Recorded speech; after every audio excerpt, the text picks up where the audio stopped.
Mic check. One, two.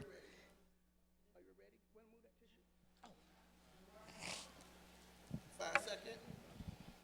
5.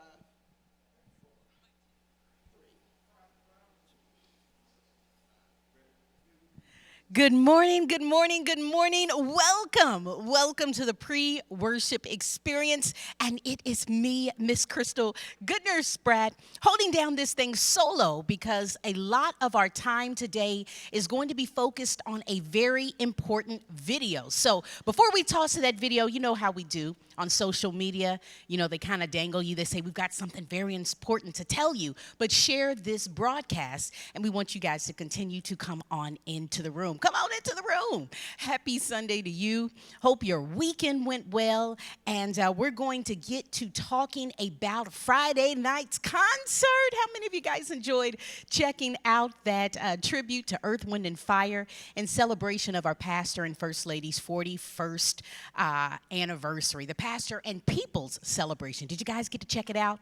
What were your favorite parts? What were your highlights? Go ahead and share that in the comments down below. Good Sunday morning to you. It's the Sunday before Election Day, and you're going to see that theme weaved all throughout our service. Rev is continuing his sermon series, The Religion of Trumpianity, and today's sermon topic is how to turn the ballot box into a blessing box. So do me a favor, wherever you do at, stop right now, share this broadcast, call, text someone you know and let them know service will begin at 9:30 and they definitely want to hear this message. Real quick before we get started also, thoughts and prayers go out to the Christ Temple Christian Life Center family at the untimely passing of their bishop, Bishop Michael E. Ford Sr. So much loss in this year. And then also, did you guys hear Rance Allen, one of the top voices and names in gospel music, also passed. So just let's continue to keep these families lifted up. And if you're suffering a loss, we also want to keep you lifted up in prayer. All right, again, on Friday, what a wonderful concert. I'm looking here and seeing if anyone is mentioning what parts were a high part for them, but it was such a wonderful time. And big shout outs to Derek and Ebony for doing such a wonderful job of hosting, and it was such a wonderful, wonderful event to celebrate our pastor. Yes, come get some hearts and loves, and that's what Angela's saying. Come get some hearts, some likes. All right, come into the room, come onto the room. We've got a very special feature that we want to share with you. This will definitely touch your heart, and we're talking all about voting. You know, Tuesday, yes, it is Election Tuesday. Tuesday, November 3rd, we will be heading to the polls. And so just want to make sure that everyone has already got their plans in on where they're going to be voting and things like that. But we're going to toss to this video coming up here in a bit. But before we get to this video, real quick, the subject of the video is to reach 100,000 new voters, a Chicago pastor turned to film. Dr. Cosby, he's always on the internet, always watching things, but this video that he saw touched him in a mighty way. And he said, I'm going to use the pre-show to showcase this to our city. And so this is an email that he wrote to Pastor Otis Moss in reaction to watching this video. He says, I'm sitting here in my bed at 3 a.m. in the morning, moved to tears as I watch this powerful story of your grandfather's denial to vote. This movie gripped me viscerally. It is the greatest film I had ever seen on voter suppression. Dr. William Augustus Jones used to say, you don't have to be everlasting to be immortal. This movie, although less than 15 minutes, needs to be and will be immortalized. The cinematography is phenomenal, and it needs to be distributed far and wide. And so he wanted to make sure that each of y'all had an opportunity to check this out. So let's go ahead and paint the scene for you. It's on a spring day in 1946 when widowed Georgia sharecropper Otis Moss shaved and shined his shoes, put on his Sunday best, and waved goodbye to his 5 children before beginning the 6-mile journey on foot to the county courthouse. Yes, you heard me, 6-mile journey on foot to the county courthouse.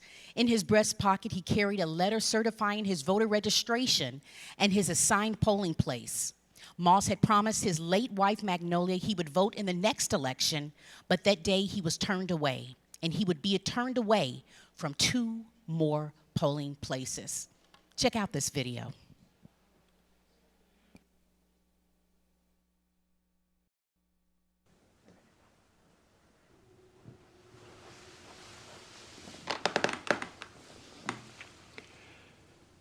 Let me tell you a story about my father, Otis Moss, Sr.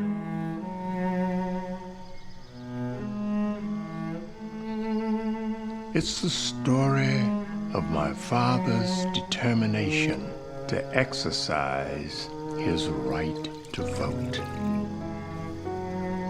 One morning in the fall of 1946, he got up, determined to cast his ballot. My father was a farmer, a sharecropper in the rural South. He served in the military during the First World War. Always a man of dignity, quiet courage and determination. Our mother, his devoted wife, had died at an early age, and my father struggled as a single parent of 5 children. I'm going to vote today.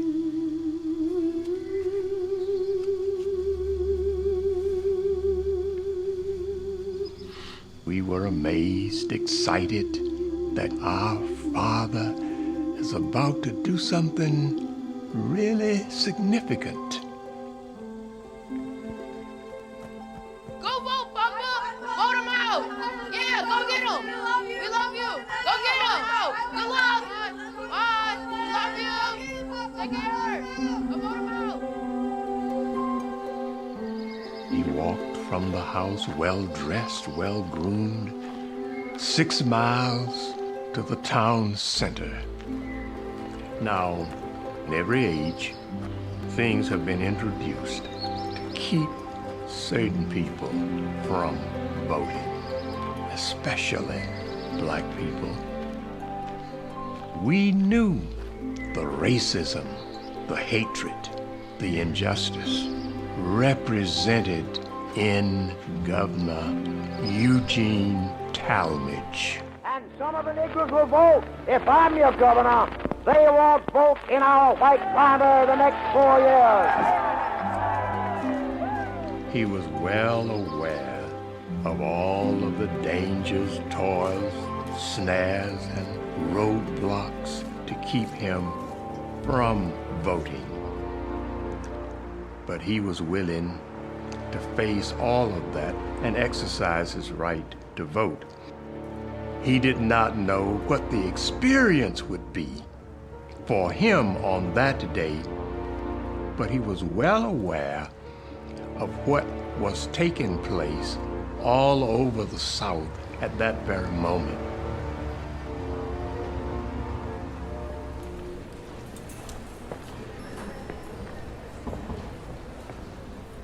Mr. Goldsmith, my best to your family.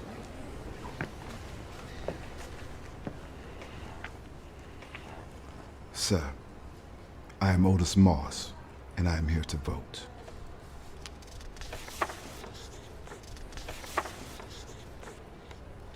What did you say your name was? Otis Moss. Otis, it looks like you've come to the wrong polling place. You need to go over to the Mountville School.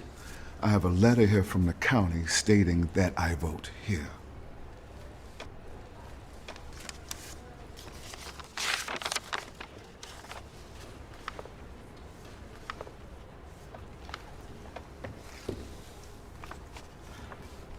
People from your side of town are to vote in Mountville. You're supposed to get a letter, but the mail's been slow this past few weeks. Now, did he come in? Have you seen him? I think he came here a little earlier. May I have my letter back?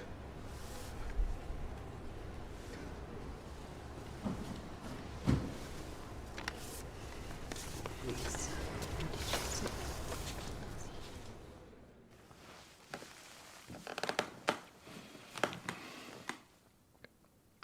Let me tell you a story about my grandfather. He'd already walked 6 miles to the first polling place. Now he's being told, you've come to the wrong place. A clear and blatant lie. Now he has to go to the Montville School. And the Montville School is in a different city. I imagine as my grandfather walked, the sounds of the world crept into his ear. You are a second-class citizen. You are 3/5 of a person. You are nothing but a Negro. But in his spirit, he heard his faith and the song say, ain't gonna let nobody turn me around. Not just walking, but marching to the next polling place. He steps through the doors of the Montville School, unsure of what he will face.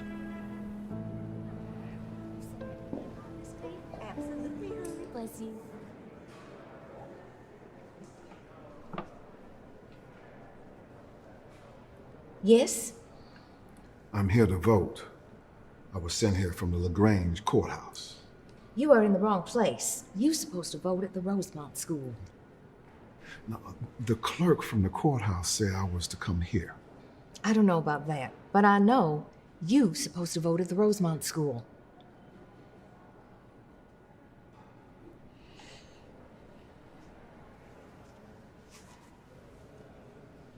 Ma'am.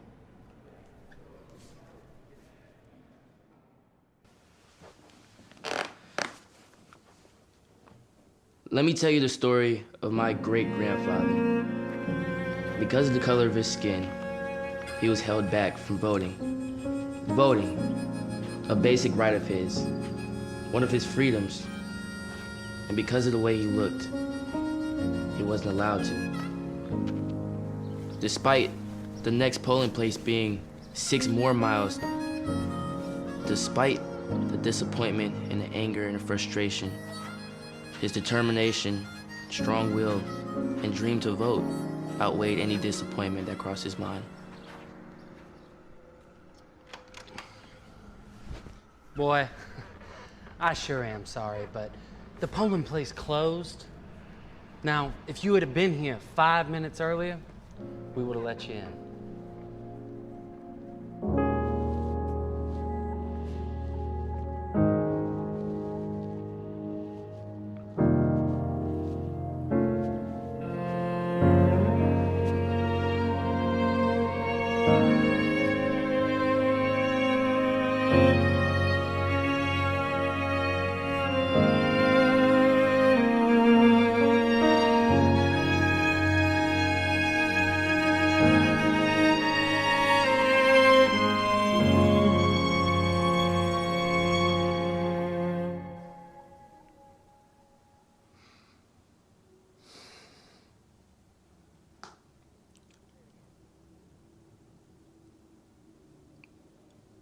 Wounded, but never give up. Denied, but never accepting that denial. Insulted, but refusing to accept the insult inwardly, and thereby setting an example and a memory for generations unborn. Just a few years after that, our father was killed in an automobile accident. Fast forward, I became a participant in the civil rights movement and the voting rights movement, and joined Dr. Martin Luther King Jr. in the Selma March, witnessed the signing of the Voting Rights Bill 1965. That was a great moment. It was a great victory. in the civil rights struggle. It was a great accomplishment. However, no one could dig up our father's bones and put a ballot in his hand. Some things are beyond repair.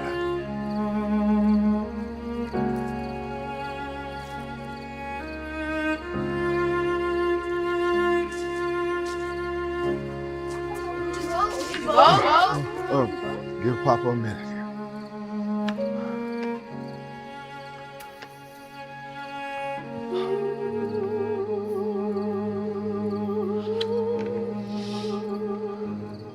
Next time. Next time. Listen here. Promise me. If you get a chance, you gotta vote.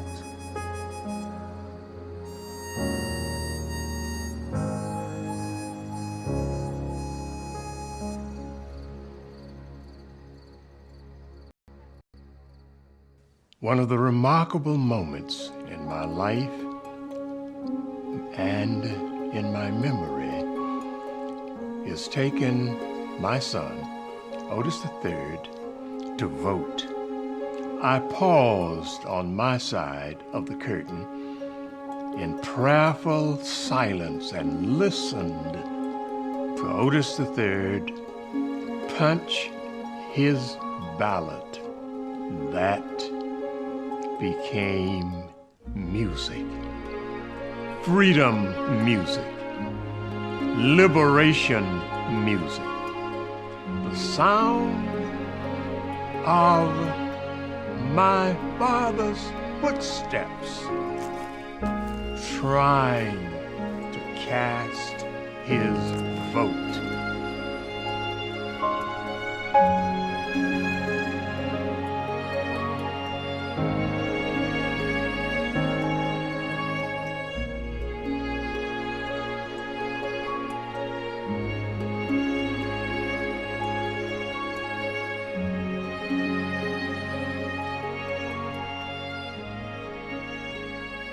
Walk with me, Lord.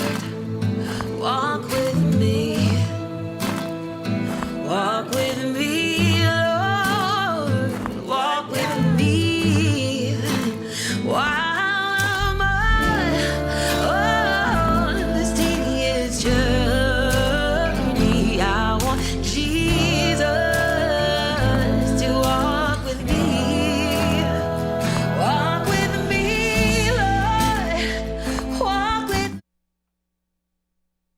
We are back. Welcome back to the pre-worship experience. I'm almost in tears. How powerful was this film? And so this film was created by Otis Moss Jr., telling the story of Otis Moss.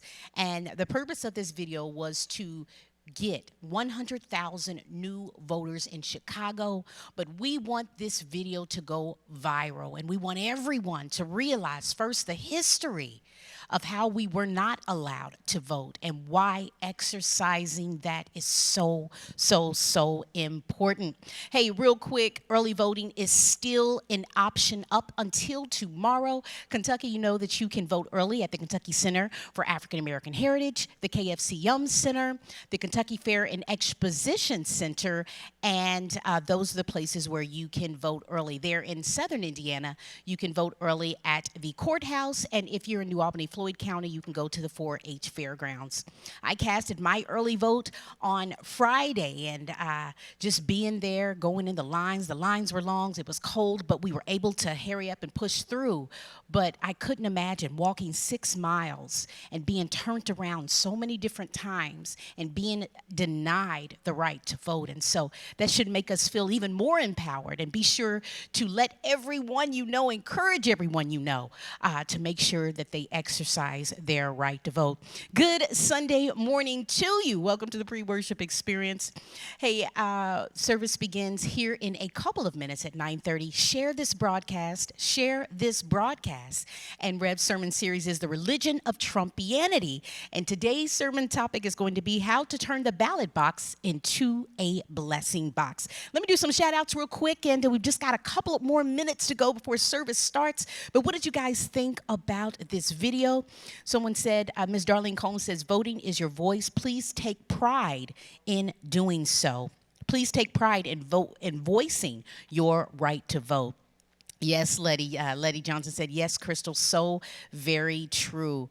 Everyone, thank you so much for taking the time to come in. Please share this broadcast, and let everyone you know Rev has a powerful word just for you. See, Miss Ivy Crutcher Brito is here in the sanctuary. How you doing, Miss Ivy? And Miss Sherry Mills, how you doing, Sherry? We thank you so much for everything you do, and you know she's our virtual usher for our Facebook platform.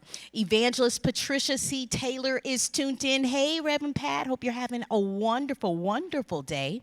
And let's see who else we have here. Miss Arlene Pretty Lace Birch is tuned in. And I see a lot of emotions going through here, some sad faces. But let's use these feelings, this emotion, to propel us to do what our God-given right, what our ancestors fought for us to do, and that is exercise our right to vote. So welcome into the virtual sanctuary. Hope you're having a wonderful, wonderful morning thus far. And you know, Norton Healthcare is partnering with St. Stephen Church, and they want you to complete this survey that's very important. Take a quick minute to check out this video.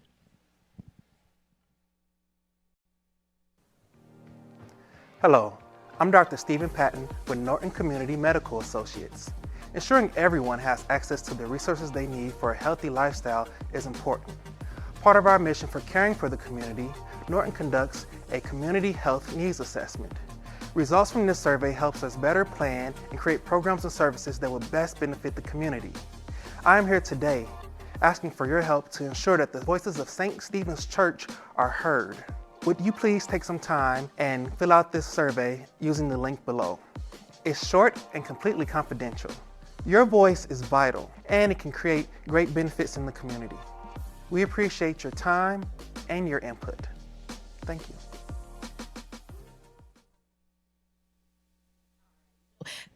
There we go. All right. And so make sure you take the time to fill out that survey. And again, we thank so much to our community partners at Norton